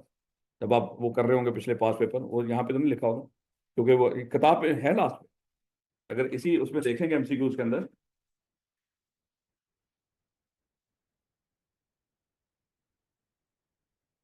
इतनी जल्दी कैसे पहुंच गए मेरे बच्चे आप। बिल्कुल। तो ये मेरे बच्चे टेबल ए का ये 12वां सवाल है, क्या आई कैप का सवाल है, तो ये पहली दफा उसने टेस्ट कर दिया था इसका। तो कहने का ये मतलब कि माशाल्लाह इस तरह की हरकतें ये अक्सर होती रहती हैं। अच्छा, ये टेबल ए का जरा कंटेंट देखिएगा कि सर ये रूल्स एंड रेगुलेशन, इसमें किस चीज के बारे में बातें लिखी होंगी, बिजनेस की सारी बातें लिखी होंगी, कैसे वो करना कराना। उसके बाद शेयर से रिलेटेड मामला लिखे होंगे, और ट्रांसफर और ट्रांसमिशन ऑफ शेयर, ये दो अल्फाज हैं, इन दोनों का मतलब है ट्रांसफर करते हैं हम अपनी मर्जी से, और ट्रांसमिशन होती है बाय लॉ। यानी कि जो चीज, जैसे आप कोई बंदा शेयर सेल कर देता है, ये ट्रांसफर है। लेकिन अगर खुदा ना खासा कोई बंदा मर जाए और उसके शेयर उसके बुरसा को ट्रांसफर हो रहे हैं, ये ट्रांसमिशन है। कोई बंदा इनसॉल्वेंट हो जाए, उसके शेयर उसके जो क्रेडिटर हैं उनमें ट्रांसफर हो रहे हैं, तो ये क्या है, ये ट्रांसमिशन है। याद रखोगे, तो इसको कहते हैं ये क्या, ये ट्रांसमिशन होती है जो बाय लॉ हो। उसके बाद कहता है कि form for transfer of share, ये सब छोटी छोटी हेडिंग्स हैं। ये बस इतनी का आपने गौर से तरतीब याद नहीं रखनी, लेकिन आपको ये पता होना चाहिए कि आर्टिकल्स, हो सकता है वो पूछ ले अच्छा टेबल ए के 15 कंटेंट बताओ, तो बहुत ही देखो, बिजनेस, शेयर्स, ट्रांसफर, ट्रांसमिशन, इस तरह के अल्फाज, लेकिन इससे ज्यादा नहीं पूछेगा वो, ना पूछ रहा है ही नहीं सिलेबस में, बस ये अल्फाज है। उसके बाद मेरे से ये अल्फाजों में ट्रांसमिशन ऑफ शेयर, फिर उसने लिख दिया इतना बेशर्म में, हालांकि ऊपर भी लिखा हुआ, एक अलग से पॉइंट भी लिखा हुआ, हालांकि बनता ही नहीं था। Bank account details of transfer for payment of cash dividend पढ़ेंगे आगे जाके। जब कोई बंदा किसी कंपनी का मेंबर बनता है, तो उसने वो अपना बैंक अकाउंट वगैरह देना होता है, उसकी डिटेल कैसे ली जाएगी, हासिल की जाएगी, वो मेरे बच्चे। अल्ट्रेशन ऑफ कैपिटल कैसे चेंज करेंगे, जनरल मीटिंग कैसे हुआ करेंगे, notice and proceeding of general meeting कैसे हुआ करेंगे, नो वोट्स ऑफ मेंबर कैसे अकाउंट होंगे, इंस्ट्रूमेंट ऑफ प्रॉक्सी पढ़ेंगे इसको जाके आगे। जब कोई मेंबर मीटिंग अटेंड करने नहीं आएगा, तो अपनी जगह पे किसी और बंदे को अपॉइंट करेगा, जिस डॉक्यूमेंट के जरिए किसी और को अपॉइंट करेगा उसको बोलते हैं इंस्ट्रूमेंट ऑफ प्रॉक्सी, और जिसको अपॉइंट किया जाता है उसको प्रॉक्सी बोलते हैं। जैसे मालूम मैं सीएफई का मेंबर हूं, और मैं सीएफई की कोई आज मीटिंग हो रही थी, मैं अटेंड करने नहीं आना चाह रहा था, तो मैंने यहाँ पे एक लिखकर कोई कागज जमा करवा दिया होगा, उसको बोलते हैं इंस्ट्रूमेंट ऑफ प्रॉक्सी। उसमें लिखा होगा मेरी जगह पे 200 आएंगे, तो 200 मेरे क्या है, प्रॉक्सी। तो इसको बोलते हैं इंस्ट्रूमेंट ऑफ प्रॉक्सी, पूरा रूल है, आगे जाके पढ़ेंगे इसको, यानी कि ये है क्या। डायरेक्टर्स के मामला, पावर और duty of director, minutes books, minutes books क्या होती है बोलो, मिनट्स ऑफ मीटिंग, बिल्कुल। कि जिस जब मीटिंग की कार्रवाई जहां पे लिखी जाती है उसको क्या बोलते हैं, मिनट्स ऑफ मीटिंग। यानी कि आज हमारी यहाँ पे मीटिंग हो रही है, उस मीटिंग में जो बंदे ने जो बात बोली हो, एक एक बंदा बैठा हुआ साथ, वो सारी बातें नोट कर रहा होता है। वो जो मान लो कि अज्यूम कर लो 12:41 पे राणा साहब ने ये कहा कि मंडे और ट्यूसडे को कॉलेज ऑफ हो, ये बात वहां पे लिख लेगा वो। फिर मान लो कि उसके बाद फवाद ने ये कहा कि सर सिर्फ मंडे ऑफ करें, ट्यूसडे का ऑफ करना नहीं बनता, मंडे को रिजल्ट एड्स हो गए, ट्यूसडे को क्लासेस शुरू हो जानी चाहिए। हर बंदे की जो जो भी होगी बात उसमें लिखी जाती है, उसको क्या बोलते हैं, मिनट्स ऑफ मीटिंग। साथ वाला बंदा गुस्सा करके उसने खुदा ना खासा गाली निकाली, उसको हम बीच में से क्या करते हैं, हजफ कर देते हैं। ये भी ऑप्शन होता है, क्योंकि मिनट्स ऑफ मीटिंग पका पका रिकॉर्ड होता है, ये मैं समझा रहा हूँ आपको जनरल, ये पका पका रिकॉर्ड होता है। और इसमें अगर किसी ने कोई गंदी बात कर दी वो भी लिखी जाती है, लेकिन वो जो बंदा चेयरमैन बैठा होता है ना, वो फिर क्या कर देता है, ऐसी बातों को हजफ करवा देता है, ताकि पक्का पक्का रिकॉर्ड ना बने। ये ताहयात संभाल के रखने होते हैं जब तक कंपनी जिंदा है। तो ये ना हो कि कोई 200-300 साल पहले बंदा बाद जाके कोई बंदा मिनट्स ऑफ मीटिंग पढ़ो और कह यार ये कितने गंदे लोग थे, गालियां निकालते थे मीटिंग। इसलिए अक्सर आप देखेंगे जब ये होती है ना, कोर्ट की कार्रवाई हो या नेशनल असेंबली की कार्रवाई हो या सूबाई असेंबली की कार्रवाई लाइव चल रही होती है, और वहां पे अक्सर कोई खुदा ना खासा कोई गंदी बात करते ना इस तरह की, जैसे वो था ख्वाजा आसफ, उसने वो शेरी मजारी बेचारी, उसको कहा था ये ट्रैक्टर ट्राली, कुछ इस तरह के अल्फाज, तो गैर मुनासिब है। उन्होंने कहा इसको क्या कर दो, हजफ कर दो इन अल्फाजों, तो साथ में वो चेयरमैन बोलता है इन अल्फाजों को हजफ कर दो, या कोई और किस तरह की गंदी बात करे, ताकि वो मिनट्स ऑफ मीटिंग का हिस्सा ही ना बने। हर बात जो बंदा करता है वो रिकॉर्ड का हिस्सा होता है। क्या ले बेटा, उसके बाद सील ऑफ द कंपनी के बारे में बातें हो रही होती है, यानी कि कंपनी की सील एक होती है, ऑफिशियल सील कहलाती है, उसको हमारे सिलेबस में उससे जिक्र ही नहीं है, बस ये इतना से जिक्र है कि कंपनी की एक सील भी होती है, जहां पे कंपनी के बिहाफ पे कॉन्टैक्ट हो रहा होता है, वहां पे क्या लगाया जाता है, कंपनी की उस सील को लगा दिया जाता है। जैसे जब आई कैप इंशाल्लाह आपको सर्टिफिकेट देगा पास होने का, जैसे कल बच्चों को मिल रहे थे, उसी तरह बाइज्जत तरीके से आपको बुला के, आपको इजाजत होगी फैमिली मेंबर्स को भी साथ लें, तो उनके साथ आके आप उनको वसूल कर रहे होंगे, एक एक खूबसूरत मोमेंट है। तो मेरे बच्चे वहाँ पे आप जब उसको ओपन करेंगे, कुछ वहाँ पे कुछ गैजेट्स भी होंगे जो गिफ्ट के तौर पे आप आई कैप की तरफ से, उनके ऊपर लोगो शोगो सारा कुछ बड़ा खूबसूरत, और उसके साथ एक सर्टिफिकेट होगा जिसके ऊपर आई कैप का ही सील लगी है। नहीं बेटा, डिसक्वालिफिकेशन ऑफ डायरेक्टर्स के रूल्स, प्रोसीडिंग ऑफ डायरेक्टर्स के बारे में, प्रोसीडिंग नहीं मेरे बच्चे, कल भी सारे दो साहब सलीम साहब सारे गए हुए थे। तो उन्होंने मुझे कहा कि मैंने कहा कि नहीं। वो नहीं मेरे बच्चे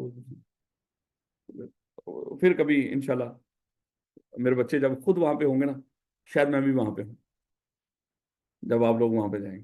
तो बेटा उसके बाद filing of vacancies, filling of vacancies, कोई वैकेंसी फिल करनी हो, किसकी बोला, डायरेक्टर्स की। तो डायरेक्टर की कोई वैकेंसी फिल करनी हो, डायरेक्टर्स की प्रोसीडिंग कहते हैं मीटिंग को। तो डायरेक्टर्स की meeting, dividend and reserve, accounts, notice, winding up जब कंपनी की कैसे होनी, और इंडेमनिटी। अच्छा, इंडेमनिटी का लफ्ज होता है जब कंपनी की वजह से अगर किसी का नुकसान हो, उस नुकसान को हम कैसे पूरा करेंगे, उसको यहाँ पे इंडेमनिटी उसको बोलते हैं। आपकी वजह से अगर किसी का नुकसान हो ना, आप उस नुकसान को जब पूरा कर रहे हो, उसको बोलते हैं इंडेमनीफाई कर, इंडेमनिटी। यानी कि हमारी वजह से किसी का नुकसान, मेरी वजह से अगर आपका नुकसान हो जाए, जैसे मैं कहता हूँ मुझसे पढ़ लो, अगर खुदा ना खासा फेल हो गए तो मैं आपकी फीस पे करता हूँ।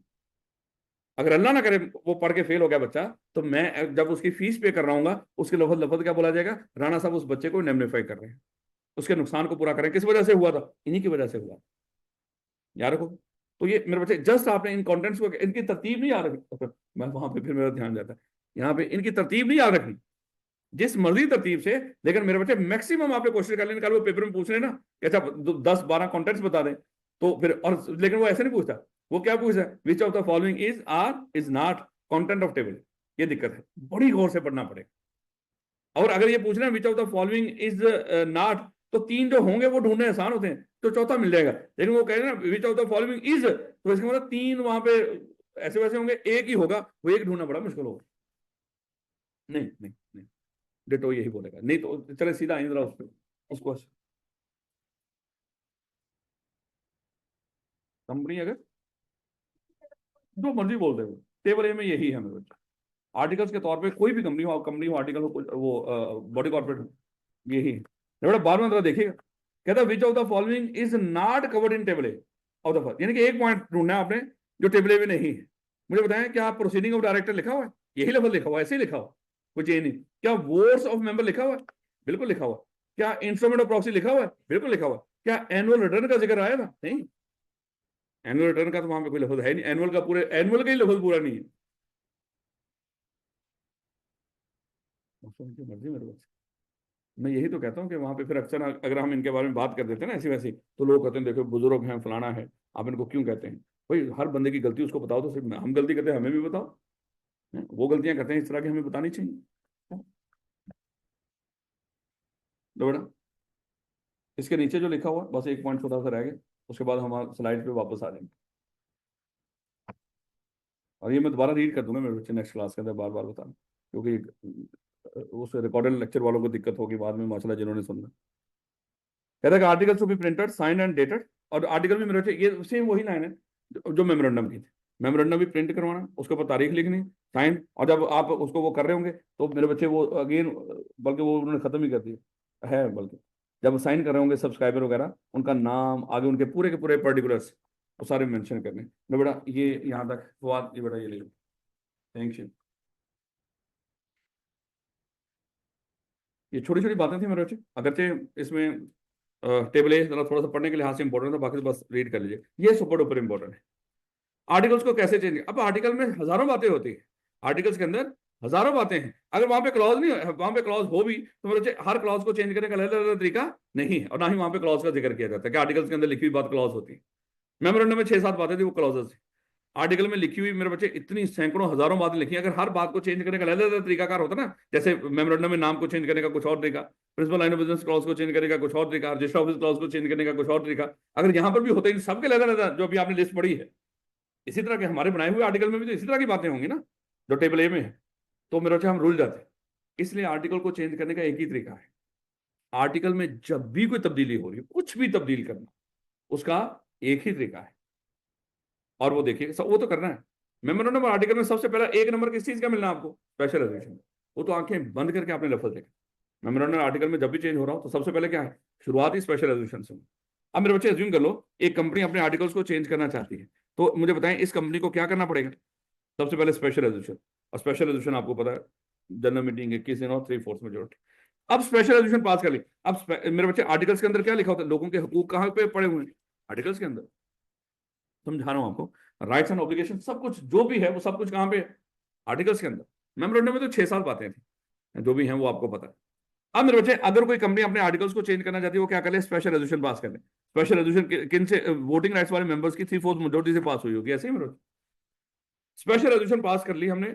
हमने ऐसी स्पेशल रेजोल्यूशन पास की और आर्टिकल में कुछ ऐसा चेंज करने जा रहे हैं स्पेशल रेजोल्यूशन से जिससे किसी बंदे का कोई नुकसान नहीं हो रहा, किसी मेंबर का कोई नुकसान नहीं है। यानी कि किसी मेंबर का मतलब यहाँ पे क्लास वाले मेंबर भी हैं, यानी कि प्रेफरेंस शेयर होल्डर, वो भी मेंबर होते हैं। देखो जरा एक और चीज यहीं पे सोच सोच के चलना है, चीजों को जरा समझ के। अगर आज हम यहाँ पे स्पेशल रेजोल्यूशन पास कर रहे हैं तो हमारे दो तरह के शेयर होल्डर हैं, प्रेफरेंस भी ऑर्डिनरी भी। मुझे ये बताओ, आज की इस मीटिंग के अंदर ऑर्डिनरी, जब जहां पे स्पेशल रेजोल्यूशन पास हो रही होगी, ऑर्डिनरी शेयर होल्डर बैठे होंगे या preference share holder? Ordinary share holder बैठे होंगे। प्रेफरेंस शेयर होल्डर को तो बैठने की इजाजत ही नहीं होती, वोटिंग राइट नहीं ना होते उनके पास। अज्यूम कर लो 7 वाली क्लास में बैठे हुए प्रेफरेंस शेयर होल्डर, यहाँ पे हम बैठे हुए ऑर्डिनरी शेयर होल्डर। जो मेमोरेंडम के जो आर्टिकल्स के अंदर राइट्स होंगे ना, प्रेफरेंस शेयर होल्डर के भी हैं उसमें। याद है ना, बचपन में आपने पढ़ा था, प्रेफरेंस होल्डर को जो डिविडेंड मिलेगा, आगे जाके आना है चैप्टर 5 में, उनको प्रायोरिटी पे डिविडेंड मिलेगा पहले, सबसे पहले। उसके बाद मेरे बच्चे, इनको पैसा इनका वापस भी मिलेगा, बाकी लोगों का पैसा वापस नहीं मिलता, इनका पैसा वापस मिलता है। और बाइंडिंग आपके ऊपर भी एसेट सबसे पहले इनको देंगे हिस्सा, और बाद में मेंबर में डिवाइड होगा। वो 3-4 बातें याद है ना आपको? आज यहाँ पे हम ऑर्डिनरी शेयर होल्डर सारे इकट्ठे हुए और हमने कहा कि वो जो प्रेफर, और एक और चीज पढ़ी थी आपने कि जो प्रेफरेंस शेयर होल्डर है उनको जो डिविडेंड मिलेगा अक्यूमुलेशन बेस पे मिलेगा, पता ना? हाँ बिल्कुल, अज्यूम कर लो उनको पहले हमने जो डिविडेंड दिया हुआ था वो अक्यूमुलेशन बेस पे लिखा हुआ था आर्टिकल्स के अंदर, उसके मुताबिक ही हम उनको डिविडेंड देने का वादा किया हुआ था। बात समझ आ रही है मेरे बच्चा? आज हम सारे यहाँ पे इकट्ठे हुए, हमने कहा कि आज हमने यहाँ पे स्पेशल रेजोल्यूशन पास कर ली। उसमें हमने कहा कि आर्टिकल में एक चेंज करने लगे हैं, वो जहां पे हमने लिखा हुआ ना कि प्रेफरेंस शेयर होल्डर को अक्यूमुलेशन बेस पे डिविडेंड मिलेगा, हम वो खत्म करने जा रहे हैं, नॉन अक्यूमुलेशन बेस पे मिलेगा। मुझे बताओ, वो जो 7 क्लास में जो लोग बेचारे इस मीटिंग में नहीं बैठे हो, आपको लग रहा है बड़े खुश होंगे? वो नहीं, वो नाराज होंगे। इसका मतलब हमने स्पेशल रेजोल्यूशन पास करके आर्टिकल में कुछ ऐसा चेंज करने जा रहे हैं जिससे हम किसी का नुकसान कर रहे हैं, किसी जो शेयर होल्डर है हमारे, कोई क्लास के, चाहे हमारे यही ऑर्डिनरी शेयर होल्डर हो, चाहे कोई प्रेफरेंस शेयर होल्डर, कोई क्लास के हो, हमने उनका नुकसान कर दिया। दोबारा देखिए, आर्टिकल्स को चेंज करने का एक ही तरीका है, स्पेशल रेजोल्यूशन पास करो। अगर स्पेशल रेजोल्यूशन पास होने से किसी का राइट इफेक्ट ना हो रहा, सब अच्छा है, तो जो भी आपने स्पेशल रेजोल्यूशन से आर्टिकल में चेंज तजवीज किया है, जो करना चाहते हो उसको कर लो, कोई दिक्कत नहीं, अगर किसी के राइट इफेक्ट नहीं हो रहे।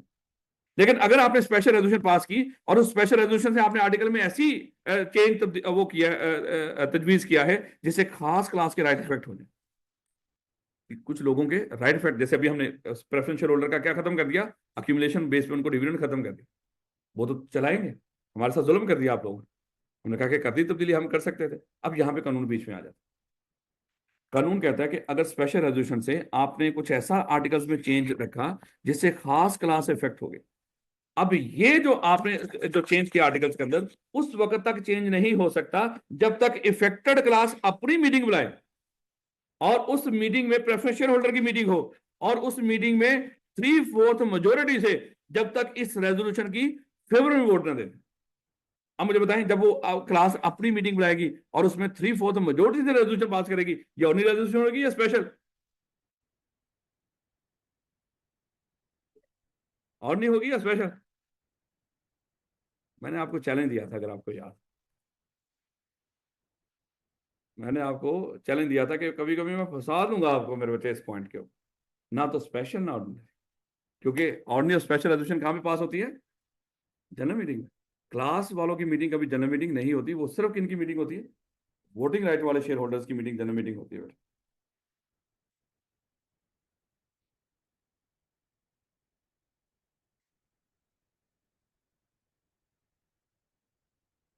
खैर, मेरा ख्याल 90% तक तो कामयाब हो गए होंगे, आगे फिर होगा, परेशान ना हो। आपको बार बार मैं तंग करूंगा, आखिर पे इंशाल्लाह भूलेंगे नहीं आप। वैसे मैं कह, वैसे आप लोगों को तंग करना इस मामले में मुझे अच्छा लगता है कि देखो मासूम बच्चे, ताकि वो चीज भूले ना आप सिर्फ इस चक्कर में कि 3/4 मेजोरिटी। कोई ये ना कह दे कि सर वो प्रेफरेंस शेयर होल्डर जब अपनी मीटिंग बुलाएंगे और इस रेजो हमारी पास की हुई स्पेशल रेजोल्यूशन की फेवर में 3/4 मेजोरिटी से रेजोल्यूशन पास कर रहे होंगे तो उनकी रेजोल्यूशन भी स्पेशल होगी ना? ना, वो जस्ट क्या है, 3/4 मेजोरिटी से पास हुई रेजोल्यूशन, उसका कोई ऑर्डिनरी या स्पेशल का कोई नाम नहीं है। दोबारा देखें, अगर आर्टिकल में चेंज करना है तो क्या करना पड़ेगा? Special resolution. अगर उससे किसी क्लास के किसी का कोई नुकसान नहीं हो रहा तो जो चेंज करना चाहते हो आर्टिकल्स में वो कर लो, किसी से इजाजत लेने की जरूरत नहीं है।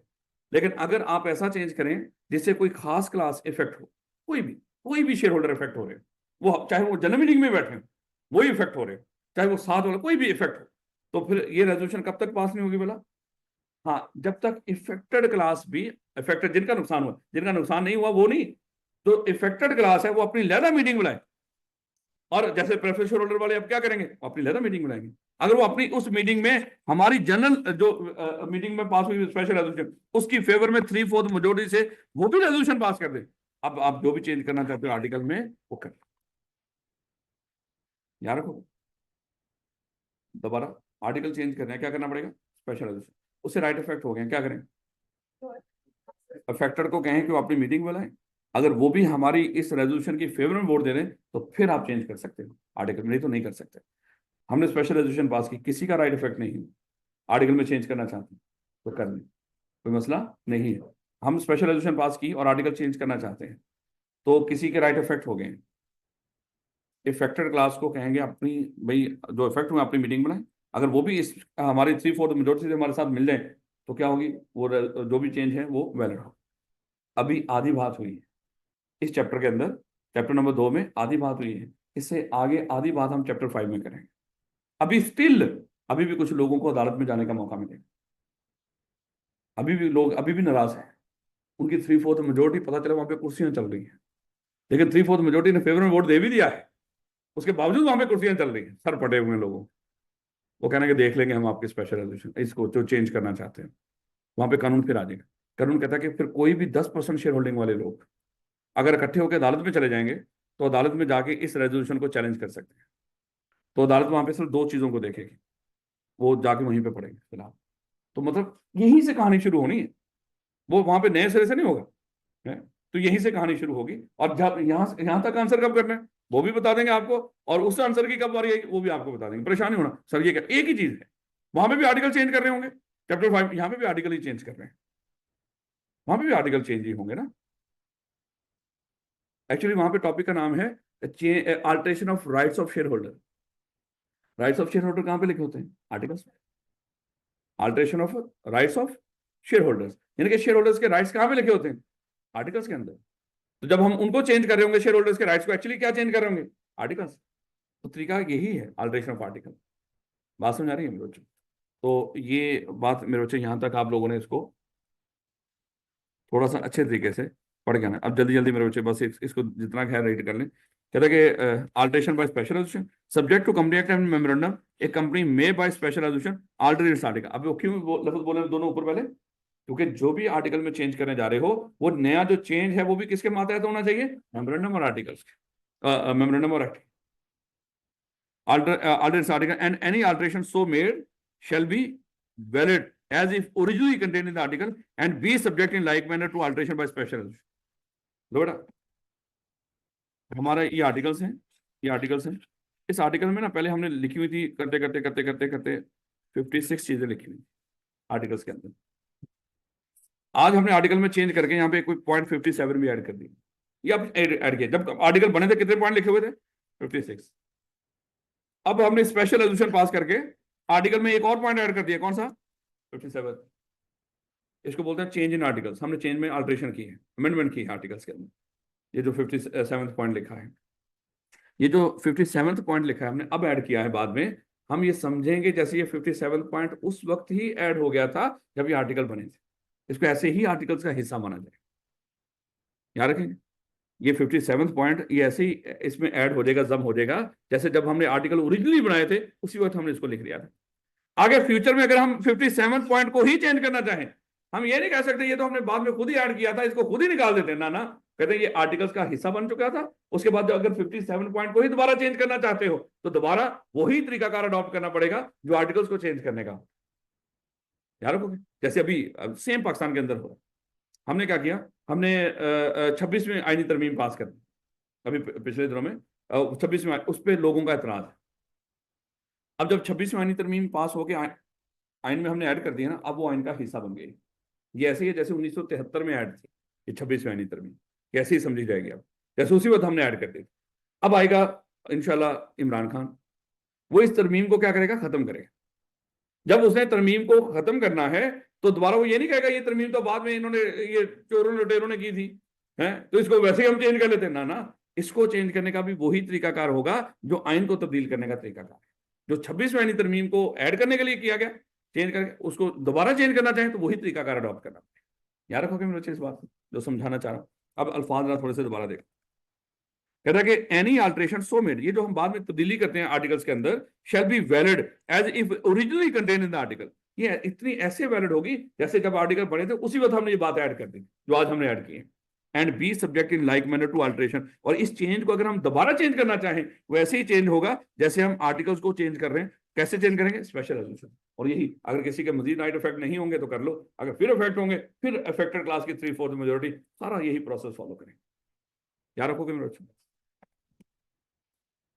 When alteration in article affect the substantive rights are liability of substantive, मतलब बड़े पैमाने पे। ये ना कुछ किसी का जस्ट एग्जाम्पल, पहले हम जब मीटिंग हुआ करती थी, मीटिंग में हम चाय के साथ बिस्किट भी देते थे। अज्यूम कर लो हमने रेजोल्यूशन पास करके आर्टिकल में चेंज कर दिया, अब सिर्फ चाय देंगे। अब लोग सारे इफेक्टेड हो गए, भाई बिस्किट नहीं दे रहे अब हैं। कोई ये बहुत बड़ा कोई चेंज है, अल्लाह माफ करे, कोई दिक्कत नहीं है। पहले हम चाय देते थे, अब गर्मी आ गई, हमने कहा कि अब हम शरबत दिया करेंगे। हैं कुछ लोग कहने नहीं, हम तो गर्मियों में भी चाय ही पीते हैं, ये तो हमारे राइट इफेक्ट हो गए हैं। ये छोटी मोटी बातों की बात नहीं हो रही, ये बड़े सब्सटेंटिव राइट्स इफेक्ट हो। जिस तरह हमने वो डिविडेंड के अक्यूमुलेशन बेस पे हम नॉन अक्यूमुलेटिव कर दिया है, या प्रेफरेंस वालों को हमने कहा होता है कि आप अपने शेयर वापस भी कर सकते हो, रिडेम्पशन बेस पे हमने शेयर इशू किया होता है, हमने उनको कह दिया कि ये अब इररिडीमेबल है, ये वापस ही नहीं हो सकती। इस तरह की बड़ी तब्दीलियां की वहां। किसी की वोटिंग राइट खत्म कर दी, किसी क्लास कम कर दी। एक क्लास हमने ऑर्डिनरी शेयर इशू किए थे जिसमें एक शेयर के बराबर था, यानी कि एक शेयर बराबर था 3 वोट के, ऐसी क्लास इशू की थे। उसके बाद हमने क्या किया, हमने स्पेशल रेजोल्यूशन पास किया, आर्टिकल में चेंज किया और एक शेयर को 1 वोट के बराबर कर दिया। वो तड़पेंगे, क्योंकि उस वक्त हमने ये क्लास इसलिए खरीदी थी कि हमें 3 वोट मिलेंगे। अब आप जुल्म कर रहे हैं। बात समझा रहे मेरे बच्चों? When alteration in article affect the substantive rights are, मेरा ख्याल है इट्स ओके इंशाल्लाह। क्योंकि फिलहाल क्योंकि आगे आपने 1-2 दिन जो पढ़ाई नहीं होनी, तो इसको मैं दोबारा ही सारा इंशाल्लाह रिपीट कर दूंगा। तो मेरे बच्चे अगेन बेस्ट विशेस, अल्लाह ताला पे भरोसा रखें मेरे बच्चे। और फिर मैं हमेशा हर क्लास में हर बच्चों को यही बता रहा होता हूँ, बेटा सिर्फ अल्लाह ताला से अपना ईमान और अब तंदुरुस्ती मांग। ये जितनी दुनिया की कामयाबियाँ मेरे बच्चे, ना ये दायमी है ना ही दुनिया की नाकामियाँ दायमी है। कामयाबी भी आर्जी और मेरे बच्चे नाकामी भी आर्जी, और कामयाबी तो वो तो होती ही आर्जी है, नाकामी तो फिर बिल्कुल ही आर्जी होती। तो इंशाल्लाह परेशान नहीं होना, आप लोग पास कर लेंगे। खुदा ना खासा कोई कमी बेशी होगी, अल्लाह ना करे, उसको बड़े दिल के साथ आपने उसको करना, क्योंकि फेलियर्स इंसान को शायद कुछ सिखाती हैं। और जैसे रिजवान ने कहा कि या तो विन होगा या लर्न होगा, तो मेरे बच्चे इंशाल्लाह विन ही होगा। लेकिन अगर खुदा ना खासा रिजवान बन गए तो अल्लाह माफ करे, फिर वो भी सीख रहे। तो मेरे बच्चे अगेन इंशाल्लाह अल्लाह ताला आपको कामयाबियां देंगे।